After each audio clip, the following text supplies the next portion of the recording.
तो है guys, good morning, welcome to new video में आप सबका बहुत बहुत स्वागत है। हम बातचीत करने वाले हैं प्रमोद प्रेम यादव का बहुत ही शानदार सॉन्ग के बारे में। हाँ तो दोस्तों, हमारे वीडियो को लास्ट तक देखते हैं और बिना समय ले देकर वीडियो को शुरू कर देते हैं।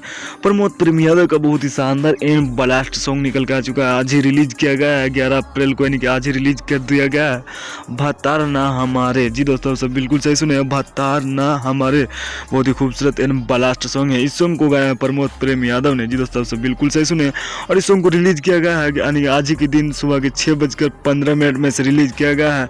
वीव म्यूजिक के यूट्यूब चैनल से इसे रिलीज किया गया है। जी दोस्तों सब बिल्कुल सही सुने, भतार हाँ ना हमारे। इस सॉन्ग को अगर सुनना पसंद करते हैं तो जाके वीव म्यूजिक के यूट्यूब चैनल में जाकर देख सकते हैं। प्रमोद प्रेम यादव का बहुत ही शानदार एंड ब्लास्ट सॉन्ग होने वाला है। इस सॉन्ग को बहुत ही खूबसूरत सॉन्ग है, तो आप सब जाके देख सकते हैं वीव म्यूजिक के यूट्यूब चैनल। बाकी हमारा वीडियो कैसे लगा, हमारा वीडियो थोड़ा सा अच्छा लाइक करें, कमेंट करें, शेयर करें, सब्सक्राइब दोस्तों।